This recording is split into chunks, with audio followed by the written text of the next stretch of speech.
A class variable is shared among all the objects of a class and is called the class variable or class attribute. ठीक है, ये object को नहीं मिलेगा, पूरे class को मिलता है ये जो भी है क्लास वेरिएबल, और सारे ऑब्जेक्ट जितने भी वो क्लास के जितने भी ऑब्जेक्ट मिलेगा वो सेम वेरिएबल मिलेगा सबको, बट वो directly object dot class variable नहीं लिख सकते अपन। ठीक है, क्लास वेरिएबल है तो एक्सेस करने के लिए क्लास नेम लिखना पड़ेगा। ठीक है, to declare a class variable we have to create a variable without qualifying it with self, क्योंकि अगर सेल्फ दे दिया तो सेल्फ का क्या काम है, करंट ऑब्जेक्ट को रेफरेंस करना, बट ये ऑब्जेक्ट के लिए बनी नहीं है, क्लास वेरिएबल ऑब्जेक्ट के लिए बना ही नहीं है, मतलब बना है वो बट पूरे क्लास के लिए वो। ठीक है, हर एक ऑब्जेक्ट को सेम वेरिएबल मिलेगा। Class variables are access using the syntax class name dot attribute. ठीक है, similarly class methods do not receive the self argument, क्योंकि अगर इसको भी दे दिया तो ये पर्टिकुलर इसके लिए बन जाएगा, करंट ऑब्जेक्ट को रेफरेंस करते बैठेगा ये, बट वैसा नहीं करना है उसको, क्लास मेथड है वो। Class method can be access using the syntax class name, self नहीं लिखेंगे उसके अंदर CLS करके लिखेंगे, क्लास CLS। ठीक है, उसका आर्ग्यूमेंट एक ही लेता है वो, CLS करके। Class name dot method name, ठीक है, उसको भी एक्सेस करना है तो class name dot method name, access मतलब इसको तो इन्वोक कर रहे हैं अपन। ठीक है, फंक्शन को इन्वोक कर रहे हैं। फिर class methods, it is also possible to define behavior that is linked to the class rather than an individual object. This behavior is defined in a class method. Class methods are written in a similar manner to any other method but are decorated with @class method and take a first parameter which represents the class rather than an individual instance and are invoked using class name. This decoration is written before the method declaration or function definition. ठीक है, ये class method भी particular object के लिए नहीं बना है, पूरे के पूरे क्लास के लिए बना है। ठीक है, तो इसको भी अगर इन्वोक करना है तो class name dot method name. ठीक है, और उसका फर्स्ट आर्ग्यूमेंट जब भी डिफाइन कर रहे फंक्शन, तभी अपन जो ऑब्जेक्ट के लिए फंक्शन बनाते हैं उसमें सेल्फ डालते हैं, इसमें सेल्फ नहीं डालेंगे क्योंकि ऑब्जेक्ट के लिए नहीं है, मतलब हर एक ऑब्जेक्ट के लिए अलग अलग नहीं मिलेगा, इसको सारे ऑब्जेक्ट को एक ही मिलेगा।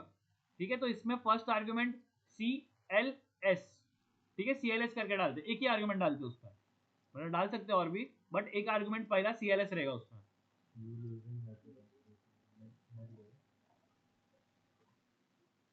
ठीक है, क्लास मेथड देखा अपन ने, डिफाइन करते टाइम @क्लास मेथड से उसको डेकोरेट करना है।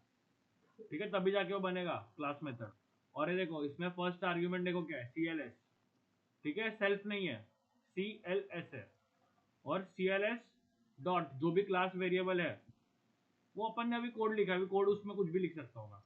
ठीक है, और syntax for invoking class name dot method name, जैसे कि अगर एक क्लास एम्प्लॉय है तो एम्प्लॉय डॉट ये मेथड नेम, समझा, वैसे इन्वोक करेंगे उसको। क्लियर है इन्वोकिंग कैसे करना है? यदि डिफाइन करते टाइम अपन ने @क्लास मेथड लिखा ना ऊपर, तो एक क्लास मेथड बन गया हो। अभी क्लास मेथड हो या क्लास वेरिएबल हो, उसको एक्सेस करने के लिए class name dot variable name, उससे ही एक्सेस कर पाएंगे। तो ये अभी मेथड है तो इसको इन्वोक करना है अपने को, तो ये इन्वोक डायरेक्टली नहीं होगा, class name dot method name. ठीक है, क्लास जो भी वो क्लास लिखेंगे अपन, क्लास के अंदर लिखेंगे ना फंक्शन, इसमें तो नहीं दिखा रहा मतलब, अरे ठीक है ना यार, क्लास अभी बनाते बैठो क्या, इतना बड़ा कोड कैसे लिखूं उधर में? इन्वोक मतलब कॉल, इन्वोकिंग या कॉलिंग सेम ही है। ठीक है, ये फंक्शन भाई अभी ये क्लास के अंदर ही लिखूंगा मैं। ठीक है, ये अभी क्लास का इतना बड़ा कोड नहीं लिख पा रहा था मैं इधर, अभी जाके PPT अपना पाइथन पे जाके देखते हैं इसको। ठीक है, कैसे करते हैं सब। ठीक है, देखो कल का ही क्लास है अपना, उस दिन जो कर रहे थे, इनिट फंक्शन है, सेट डेटा फंक्शन है, और डिस्प्ले फंक्शन है। ठीक है, अभी अपने को क्या बनाना है, सबसे पहले तो क्लास वेरिएबल बनाना है। ठीक है, तो क्लास वेरिएबल क्या रहता है, क्लास के पास रहता है पूरा, बराबर, पूरे क्लास को मिलता है वो, और उसको सेल्फ नहीं देंगे अपन, तो क्लास वेरिएबल इनिट के पहले बनाएंगे, ठीक है। उसका नाम ही देता हूं मैं क्लास वेरिएबल, ठीक है। Class var is equal to 0, ठीक है। इसको इनिशियलाइज कर दिया। अभी ये क्लास वेरिएबल है, ठीक है, नॉर्मल वेरिएबल नहीं है वो। जो ये जो सब है ना, ये इंस्टेंस को मिलने वाला है ना मेरे, हर एक ऑब्जेक्ट को अलग अलग मिलेगा उसका, बट हर एक ऑब्जेक्ट को एक क्लास वेरिएबल यही मिलेगा, सेम टू सेम, ठीक है। अभी अगर इसको एक्सेस करना है तो पहले तो अपन अभी क्यों भाई, क्लास के अंदर ही वेरिएबल है। क्लास वेरिएबल का मीनिंग क्या है? क्लास के अंदर का वेरिएबल ना। ये क्लास बनाया अपन ने, उसके अंदर एक वेरिएबल बनाया मैंने, तो एक क्लास वेरिएबल बन गया अभी।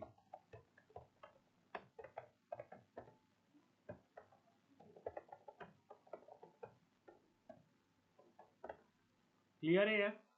इसको सेल्फ नहीं देना अपने को, ठीक है, सेल्फ नहीं देंगे अपन। अभी इसका अपन ने क्या बनाया, ऑब्जेक्ट बनाया ना एक, तो इवन डॉट क्लास वेरिएबल करके एक्सेस नहीं कर पाएंगे उसको, ठीक है। देखो प्रिंट करेंगे तो नहीं आएगा इसका कुछ, देखो कुछ भी आ रहा है ये, पर ये तो अपन ने ये किया ना, देखो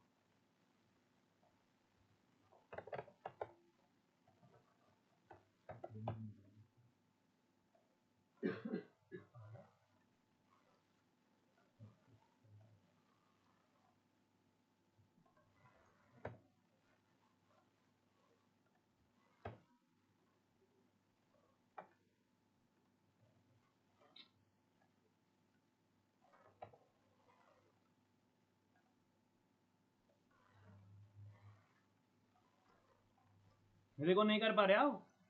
जैसे दिया था वैसे एक्सेस किया उसको अपन ने डबल अंडरस्कोर से, मगर नहीं कर पाएंगे। ये देखो बोल रहा है रिड्यूम इन क्लास करके, तो क्लास के नाम से ही उसको एक्सेस कर पाएंगे अपन।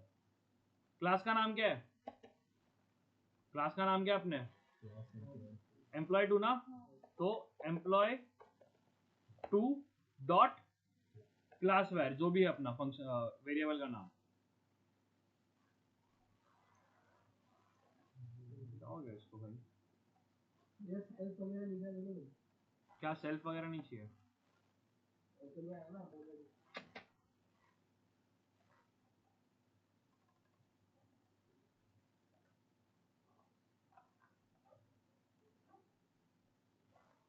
देखो हुआ, देखो एक्सेस 0 आया अभी,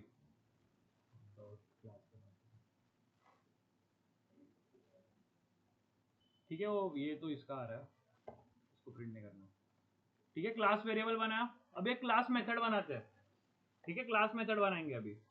क्लास मेथड नॉर्मल मेथड जैसे ही बनता है, डेफ क्लास मेथड, इसका नाम कुछ भी दे सकते हो तुम लोग, ऐसा नहीं कि क्लास मेथड ही नाम रखना है उसका, ठीक है। और ये सेल्फ नहीं आएगा अभी इसमें, CLS आएगा, बट इसको क्लास मेथड बनाने के लिए @क्लास मेथड से डेकोरेट करना पड़ेगा, ठीक है। और अभी आप अगर बनाओगे तो ये देखो, ये खुद से CLS डालेगा उसमें, जैसे वो खुद से सेल्फ डाल रहा है ना उसमें, इसमें CLS डालेगा, ठीक है। अभी अपने का अपना काम क्या पता है क्या करना है? ये मेरे क्लास के एम्प्लॉय 2 के कितने ऑब्जेक्ट बन रहे हो मुझे काउंट करना है। अभी ऑब्जेक्ट तो कितने भी बना सकता हूँ ना मैं, तो मुझे काउंट करने के कितने ऑब्जेक्ट बन रहे हैं मेरे, ठीक है। तो क्लास मेथड के थ्रू करूंगा मैं। अभी वो मुझे क्लास वेरिएबल को एक्सेस करना है इसके अंदर, तो कैसे करूं मैं? ये जो क्लास वेरिएबल है ना, इसको मुझे इंक्रीमेंट करना है हर बार, तो कैसे करूं? इधर क्या कोड आएगा? प्रिंट क्यों करना है भाई, इंक्रीमेंट करना है ना सिर्फ। इंक्रीमेंट का क्या कोड है?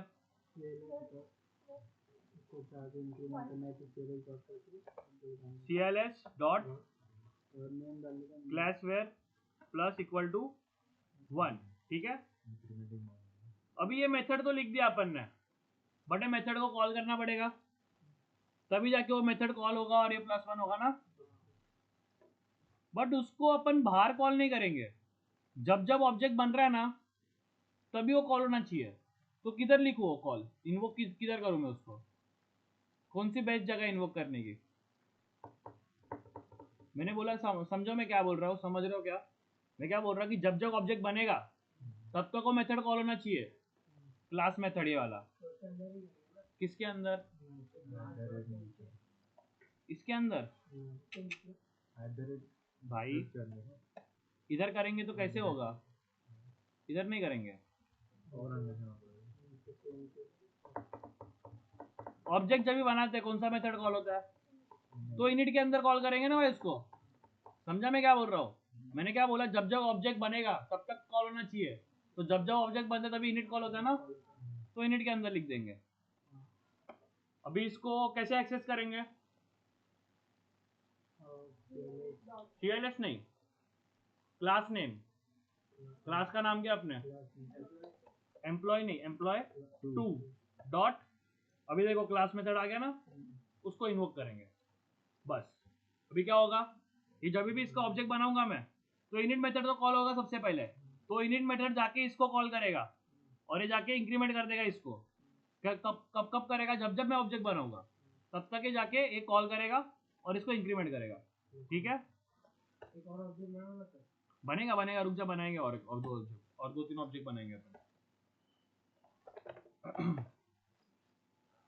अभी कितने ऑब्जेक्ट बने वो देखने के लिए प्रिंट करना पड़ेगा मुझे, क्योंकि क्लास वेयर में बताएगा ना, उसमें इंक्रीमेंट कर रहे हैं, तो उसको एक्सेस करते इधर एम्प्लॉय टू डॉट। ठीक है, क्लियर है क्या किया अपन ने कोड में? ये अपना क्या था कि भाई कितने ऑब्जेक्ट बन रहे हो पता अपने पता ना। ये देखो 1 आया, 1 आया ना, एक ऑब्जेक्ट बना है, क्योंकि अभी और ऑब्जेक्ट बनाते।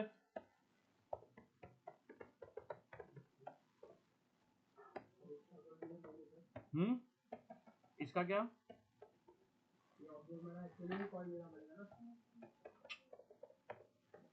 भाई कोड समझो क्या लिखा है मैंने क्या बोला, जब भी ऑब्जेक्ट बनाएंगे सबसे पहले कौन सा मेथड कॉल होगा, तो इनिट के अंदर ही अपन ने क्लास मेथड को कॉल कर लिया है, तो ये हर बार जब भी अपना ऑब्जेक्ट बनेगा तब तक ये मेथड कॉल होगा, तब तक ये इंक्रीमेंट करेगा ये, और एक क्लास वेरिएबल में इंक्रीमेंट कर रहा है। तो ये लाइन पे 3 ऑब्जेक्ट बन गए, तो ये हर बार जाके प्लस क्या रहेगा ना उसमें, तो इसमें 3 हो गया रहेगा,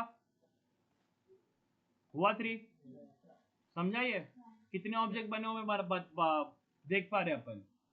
बट ये इंपॉर्टेंट है कि भाई ये क्लास वेर को CLS डॉट से एक्सेस करना है, और इसको क्लास मेथड को कॉल करते टाइम इसका मेथड का नाम लिखना है। ठीक है, कंस्ट्रक्टर का नहीं, क्लास का नाम लिखना है। कंस्ट्रक्टर में कॉल किया अपन ने, क्योंकि अपने को हर बार ऑब्जेक्ट जब भी बनाएगा तभी कॉल होना चाहिए, तो हर बार ऑब्जेक्ट जब भी बनाता है तभी पाइथन इनिट मेथड को कॉल करता है, इसलिए उसके अंदर जाके अपन ने कॉल कर दिया उसको।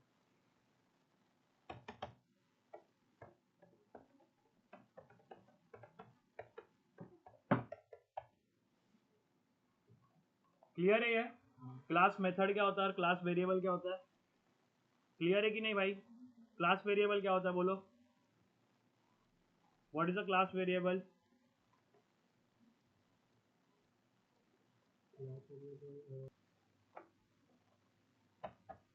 अभी वैर्स और dir फंक्शन, ठीक है, वैर्स and dir are two useful global functions.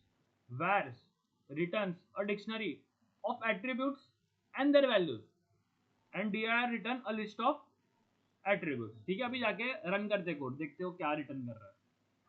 अभी इसके अंदर मैंने एम्प्लॉय टू पास किया, रुको पहले एम्प्लॉय टू को जाके कमेंट आउट करने दो।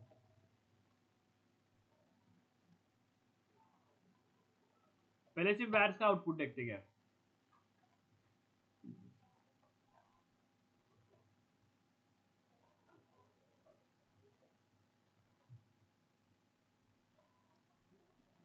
देखो ये इनिट फंक्शन है, उसमें क्लास में अपने क्लास वेरिएबल है, तो ये क्या देता है, रिटर्न क्या करता है, return a dictionary of attributes and there values. मतलब क्लास के बाद जो जो एट्रीब्यूट है और उसकी वैल्यू। जैसे मॉड्यूल तो ठीक है, अपन ने पहले देखा ही है, मेन क्या होता है वो इसके टाइम पे देखा है ना अपन ने, मॉड्यूल के टाइम पे if name is equal to main, देखा है कि नहीं? अपने फंक्शन, अपने पाइथन फाइल का नाम मेन रहता है, डायरेक्टली अपन जब भी रन करते हैं, जब भी इंपोर्ट करके रन करते हैं तो उसका नाम क्या बन जाता है, जो उसका फाइल का नाम है वो बन जाता है वो। ठीक है, तो एक क्लास वेरिएबल का एट्रीब्यूट है अपने पास एक, और उसका वैल्यू 0 है, तो वो आया। फिर इनिट करके इनिट फंक्शन है अपने पास, वो आया फिर। और वैसे सेट डेटा फंक्शन भी है, फिर डिस्प्ले फंक्शन भी है, फिर एक क्लास मेथड जो अपन ने लिखा है, तो ये क्या देता है, वैर्स एट्रीब्यूट्स और उसके वैल्यू एज अ डिक्शनरी। समझा ये? अभी इसमें कोई भी फंक्शन, कोई भी क्लास डाल सकते हो अपन। जैसे कि अपन ने कौन से क्लास देखे, इंट वगैरह देखे ना, तो इंट वाला क्लास डालते हैं। तो इंट के सब आगे देखो एट्रीब्यूट्स और उसके वैल्यूज। अभी इसके बहुत सारे देंगे, ठीक है, बहुत सारे इसके, क्योंकि वो बहुत बड़ा क्लास है वो। और dir देखते क्या दे रहा है।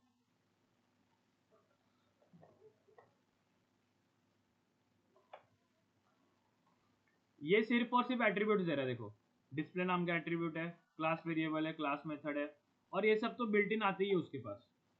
ठीक है, ये किसके है सब, उसके पास तो है ना कुछ, एम्प्लॉय के पास तो कुछ नहीं है, तो ये किसके मेथड रह गए सब, ऑब्जेक्ट क्लास के, इनहेरिट हो गया ना सब उसके पास। समझाए? Returns a list of attributes and returns a list of sorry dictionary of attributes and there values. ठीक है, समझा ना ये दो सबको? अभी ये इस पे थोड़ा ध्यान दो। Identifier, naming convention. Naming convention क्या होता है? रूल्स होते हैं क्या कुछ? पाइथन फोर्स करता है क्या उनको? नेमिंग कन्वेंशन क्या होता है? अरे वो मत पढ़ो, सब कुछ नहीं लिखा है मैंने, गलत लिखा है सब। बोलो नेमिंग कन्वेंशन क्या होता है? नहीं पता नेमिंग कन्वेंशन समृद्धि तेरे को? वेरिएबल्स के नेम वगैरह होता है बराबर ना भाई, वेरिएबल जो स्टोर करने वाला उसका नाम वही होना चाहिए, यही है ना नेमिंग कन्वेंशन, कुछ अलग नहीं है। और रूल है क्या वो? पाइथन फोर्स करता है क्या उसको?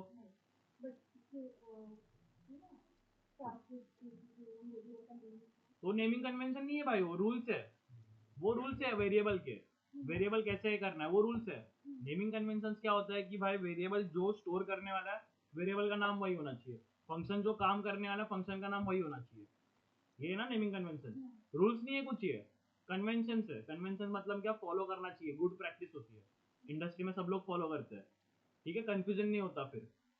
बराबर ना भाई, अपन ने स्टार्टिंग के डेज में मैंने बताया कि भाई अगर मैंने एज नाम का वेरिएबल लिया, उस पर मैंने मेरे मार्क्स स्टोर किए, तो क्या ही मतलब है क्या कुछ? तो नेमिंग कन्वेंशन इसलिए फॉलो करते हैं। तो अभी देखो इधर मैंने पहले ही लिखा है, this are convention not rules. ठीक है, रूल्स नहीं है ये। तो सबसे वाला कन्वेंशन क्या है, मैंने तुम लोग को बताया ये भी, कि class name start with upper case letter. बोला था मैंने कि क्लास का नाम अपर लेटर से आना चाहिए, नेमिंग कन्वेंशन है वो। फिर all other identifiers like function name, variable name starts with a lower case. बराबर ना, अपन ने कभी फंक्शन नेम बड़ा लिखा है क्या? मैंने कोई भी फंक्शन नेम का कैपिटल लिखा है मैंने लेटर? नहीं लिखा आज तक, और लिखना भी नहीं है, कन्वेंशन ही नहीं है वो। ठीक है, और वेरिएबल नेम भी अपन हर बार स्मॉल लेटर ही लेते हैं, अलाउड है वो, बिग लेटर अलाउड है भाई, बट देते नहीं क्योंकि कन्वेंशन है वो। Private identifier start with underscore. ठीक है, प्राइवेट आइडेंटिफायर, प्राइवेट जैसे कोई चीज है ही नहीं पाइथन में देखने जाएंगे तो। वो अंडरस्कोर डाल के वापस एक्सेस करके टाइम अंडरस्कोर डाल के तो एक्सेस हो जाता है ना। तो वो एक कन्वेंशन है सिर्फ, कि प्राइवेट कर रहा हूं मैं मेरे डेटा को, रूल कोई नहीं है ऐसा। देखने आएगा तो वेरिएबल ही एक, और वेरिएबल को स्टार्ट कर सकते हैं ना अंडरस्कोर से अपन। तो एक कन्वेंशन है वो, प्राइवेट जैसी कोई चीज है ही नहीं देखने जाएंगे तो। क्योंकि अगर डिफाइन करते टाइम अंडरस्कोर दिया है मैंने, और एक्सेस करते टाइम भी अंडरस्कोर दे रहा हूं, तो इजीली एक्सेस कर सकते हैं अपन उसको। Strongly private identifier start with double underscore. ठीक है, इसको फिर डबल अंडरस्कोर से एक्सेस कर सकते हैं अपन। समझा? ये कन्वेंशन है कि भाई मैं बता रहा हूं कि ये मेरा प्राइवेट डेटा, ठीक है, बट एक्सेस कर सकते हो उसको। Methods with such name indicate that they must not be overridden. They will be accessed from their inside own classes. जब भी ये करते हैं ना अपन डबल अंडरस्कोर, तभी methods with sub name indicate that they must not be overridden. कर सकते हो ओवरराइड, बट कन्वेंशन है कि अगर उसको मैंने डबल अंडरस्कोर दिया तो मेथड अगले जो मेरा क्लास इनहेरिट करेगा वो क्लास को, अभी चाइल्ड पेरेंट क्लास लिख रहा हूं मैं, उसके अंदर डबल अंडरस्कोर करके मैंने एक मेथड लिख दिया, तो वो मेरा चाइल्ड क्लास उसको ओवरराइड नहीं करना चाहिए। ठीक है, ओवरराइडिंग का एक टॉपिक पहले देखते हैं ओवरराइडिंग का। ये बाकी के समझे तुम लोग को? ये बाकी के समझे है ना? ठीक है, अभी पॉलीमॉर्फिज्म पे जाते सीधा। Operator overloading. पॉलीमॉर्फिज्म, ठीक है। Operator overloading allows user defined classes to appear to have a natural way of using operators such as plus, minus, less than, greater than, or equal to, as well as logical operators such as and or. This leads to more succinct, ठीक है, succinct करके बोलते हैं उसको, succinct and readable code. Succinct. To implement operators such as plus in a user-defined class, it is necessary to implement specific methods that are then mapped to the arithmetic or logical operator used by users of the class. These methods are considered special in that way they must start and end with double underscore. ठीक है, अभी देखते हैं उसको कैसे करते हैं, अभी इंप्लीमेंट कैसे करते देखते हैं। इसका मीनिंग क्या होता है, अपन जो प्लस माइनस ये सब ऑपरेटर जो यूज करें ना, प्लस वाला, माइनस वाला, फिर ग्रेटर देन इक्वल टू वाला, लेस देन इक्वल टू, वो सब अपन खुद से भी अपने खुद के क्लास में भी बना सकते हैं। मतलब प्लस का क्या काम है, प्लस ना, तो मेरे क्लास में प्लस का माइनस लॉजिक लिख सकता हूँ। समझ रहे हो मैं क्या बोल रहा हूँ, कुछ भी कर सकता हूँ मैं, ऑपरेटर ओवरलोड कर रहा हूँ। जो पहले से लिखा हुआ है ना, उसको मैं ओवरलोड कर रहा हूँ, उसका मीनिंग चेंज कर रहा हूँ मैं, पॉलीमॉर्फिज्म। समझा मैं क्या बोल रहा हूँ, वो अगर वैसे ही कॉल करेंगे तो वैसे ऐड होगा, बट मैंने मेरे क्लास में मैंने उसको ओवरराइड किया, ओवरलोड किया, ठीक है, तो फिर क्या होगा, उसका मैं मीनिंग चेंज कर सकता हूँ। जैसे कि प्लस करना है ना, उसको मैंने अगर मेरे कोड में माइनस लिख दिया तो मैं जब भी प्लस करूंगा तो माइनस होगा, ठीक है। वो कोड के थ्रू देखेंगे अपन कैसे हो रहा है। To implement the plus and minus operator we need to provide two special methods. Plus operator is implemented by a method signature of def __ add __. अभी ये सेल्फ दिया है, मतलब क्या, ऑब्जेक्ट के लिए, ये मेथड ऑब्जेक्ट के लिए, ठीक है। और ये अदर बताता हूं मैं क्या है, एक आर्गुमेंट पास कर सकते हो उसको अपन, ठीक है। और माइनस के लिए ये वाला मेथड को ओवरलोड करना पड़ेगा, where other represents another quantity or other suitable type which will be either added to or subtracted to from the current quantity object. अभी ये देखो, ये एग्जांपल है, ये मेरा क्लास है क्वांटिटी, इसके अंदर मैंने इनिट फंक्शन लिखा है और ये ऑपरेटर ओवरलोडिंग किया है मैंने, ये जो ऐड फंक्शन है उसको ओवरलोड किया है मैंने। अभी देखो इसमें मैंने सेल्फ दिया है और अदर दिया है, ठीक है।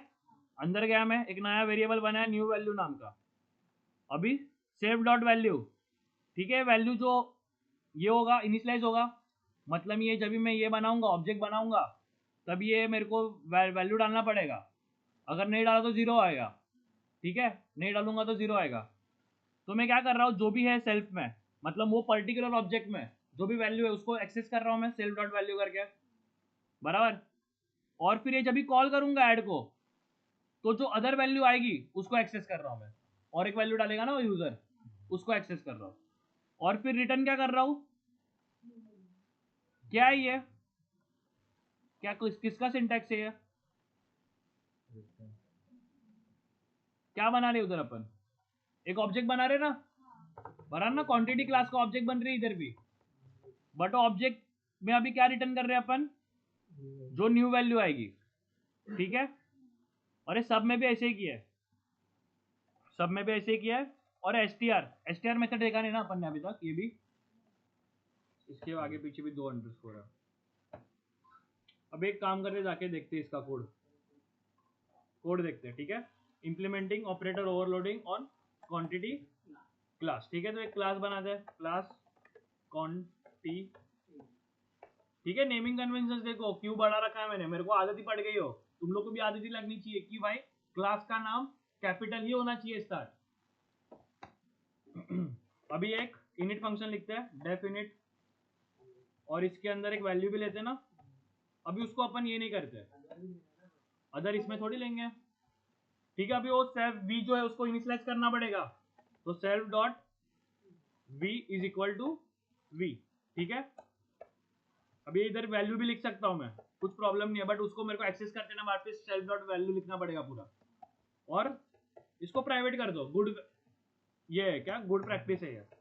अभी मैं ऑपरेटर ओवरलोडिंग कर रहा हूँ, पहले मैं उसको ऐड जो है ना, ऐड उसको ऐड कर, उसको ओवरलोड करना है, ठीक है। तो ये डबल अंडरस्कोर बहुत इंपॉर्टेंट है, ठीक है। ऐड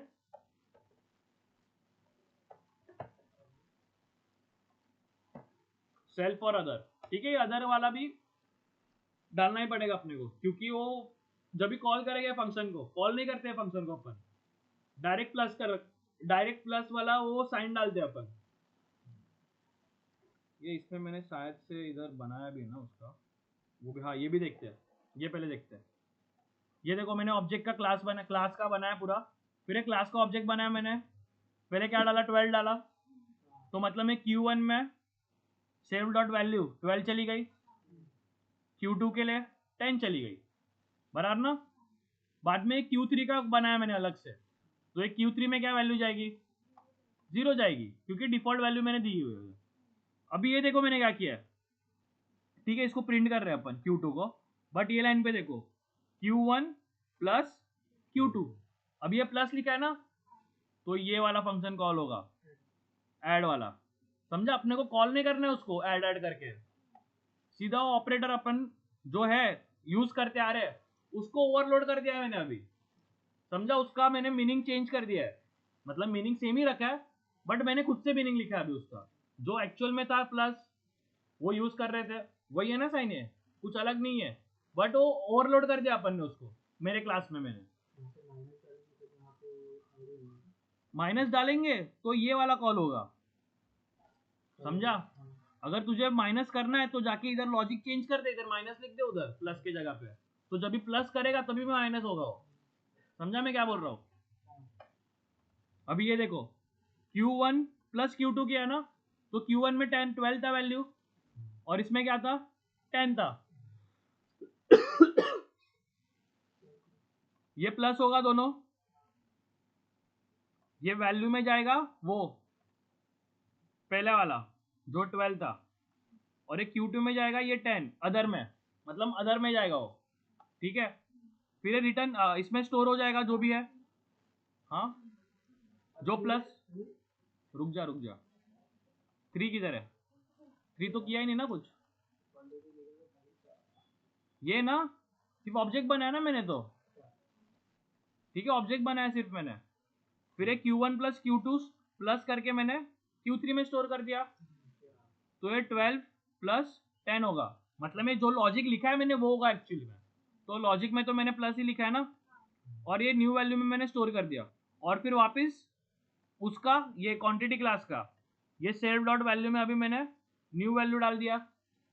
न्यू वैल्यू मतलब क्या आएगा, 10 प्लस 12 जाएगा और इनिशियलाइज होगा वो, बराबर। उसका एक ऑब्जेक्ट बनेगा, और जो भी ऑब्जेक्ट बनेगा उसको अपन ने रिटर्न कर दिया, Q3 में आ जाएगा वो, और फिर Q3 को अपन ने प्रिंट किया सीधा सीधा। वही अभी जब भी माइनस करूंगा मैं दोनों के बीच में, तो ये जाके ये माइनस वाला फंक्शन कॉल होगा, समझा, सब वाला फंक्शन कॉल होगा। ठीक है, अपन कोड देखते हैं, इसको अपने को देना पड़ेगा ये। अभी इसमें new value is equal to self dot v plus other ना, सिर्फ कि अदर भी था कुछ, ये इसको रिटर्न तो करना है भाई, रिटर्न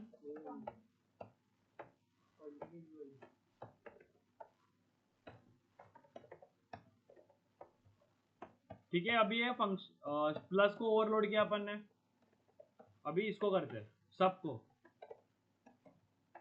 ये अंडरस्कोर है ना इसलिए वो बन रहा है वो, नहीं तो ऐसे लिख दोगे ऐड तो नॉर्मल फंक्शन बनेगा उसे इंस्टेंस मेथड, समझा। ये इंस्टेंस मेथड नहीं है, मतलब है इंस्टेंस मेथड बट वो मैजिक मेथड है, अभी लोग डंडर मेथड से कॉल नहीं करना पड़ता ना इन लोग को, अपने को खुद से कॉल होते वो लोग।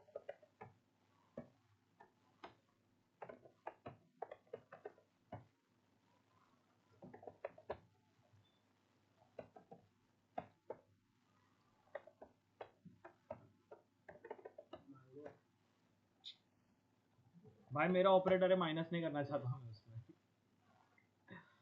ठीक है। देखो उसको अगर मैंने प्लस कर दिया ना, तो प्लस कर दूंगा, मजा देखते हैं, प्लस ही करेगा अभी वो, माइनस करेंगे फिर भी,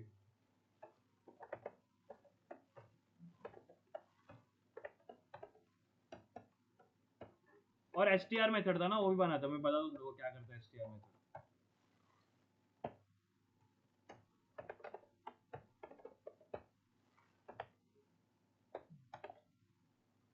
सेल्फ डॉट वैल्यू में, सॉरी सेल्फ डॉट वी है ना अपने इसका नाम।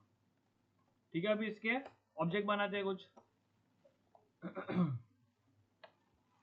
E1 is equal to employ 2, इसमें डालता हूँ 20 को, ठीक है। फिर E2, अरे एम्प्लॉय के थोड़ी भाई बनाने अपने को, क्वांटिटी के बनाने, तो क्यों सो रहे क्यों तुम लोग, बताओगे कभी।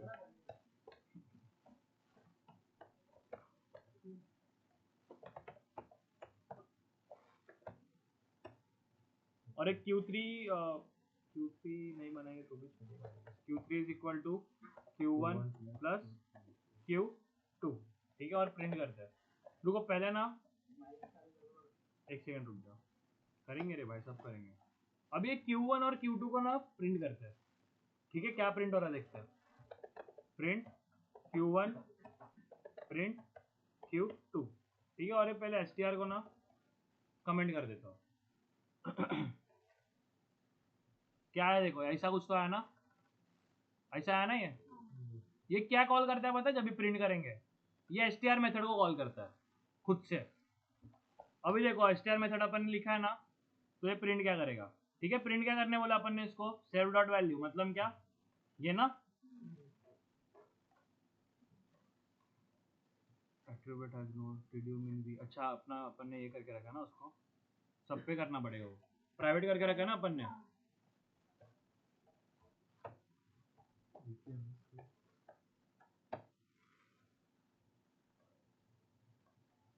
str return non string type none type, नहीं रुक जाए, इसको टाइप कास्ट करना, नहीं 2 अंडरस्कोर क्यों, अपन ने एक ही अंडरस्कोर किया ना इधर। Return non type none type,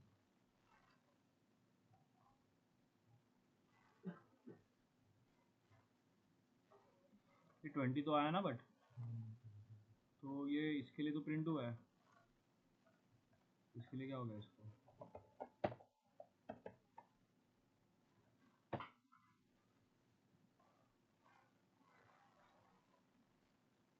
क्या return non string type none type,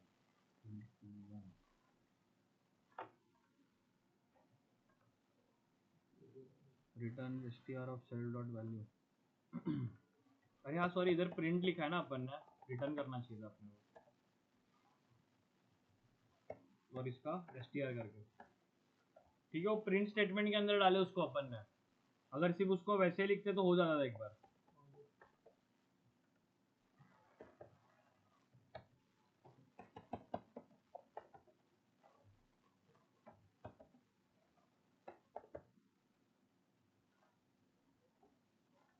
देखो अभी एरर नहीं आया, ठीक है, बट उसको रिटर्न करना जरूरी है, रिटर्न str ऑफ val1, ठीक है। अभी उसको प्रिंट में डालते हैं।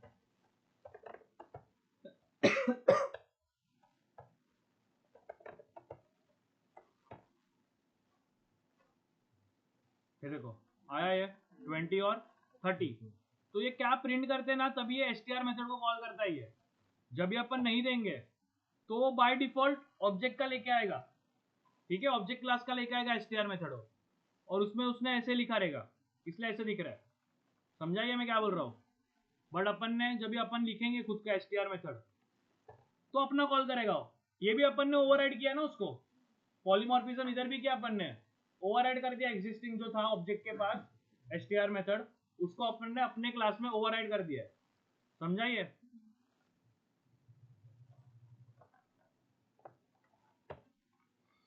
अभी जो करना था वो देखते हैं,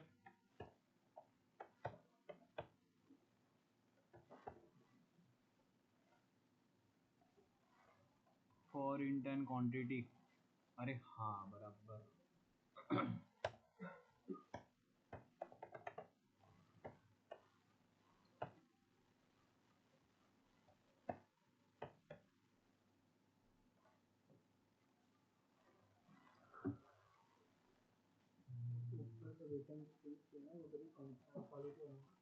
ये इसका सिंटैक्स कुछ तो अलग है, अदर डॉट वैल्यू होगी,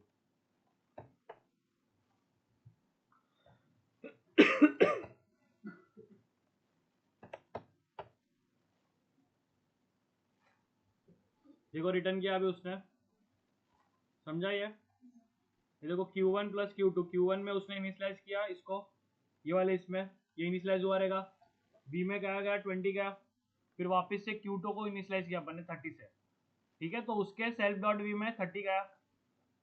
फिर अपन ने ये Q3 को इनिशियलाइज किया, बट उसमें कुछ था नहीं तो 0 जाएगा उसमें बाय डिफॉल्ट। अभी जब भी Q1 प्लस Q2 करेंगे तो Q1 में क्या था 10 था, और Q2 में था 30 था, 20 और 30 था, तो ये वाला जब भी ऐड करेंगे तो ये वाला मेथड कॉल हुआ, ठीक है, और फिर उसने रिटर्न किया। अभी माइनस करते, 2 सेकंड रुकना सिर्फ, ये माइनस का देख ले।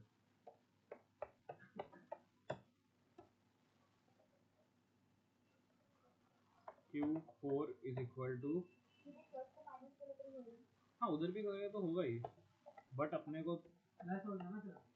अरे भाई एरर नहीं आएगा, एरर क्यों आएगा, इसका भी आंसर 50 ही आएगा, क्योंकि देख ना अपन ने ये मेथड कॉल होगा ना, ये मेथड कॉल होगा राइट, बट मैंने मेरे मेरे ओवरलोडिंग में मैंने सबट्रैक्ट में भी प्लस ही किया, ठीक है।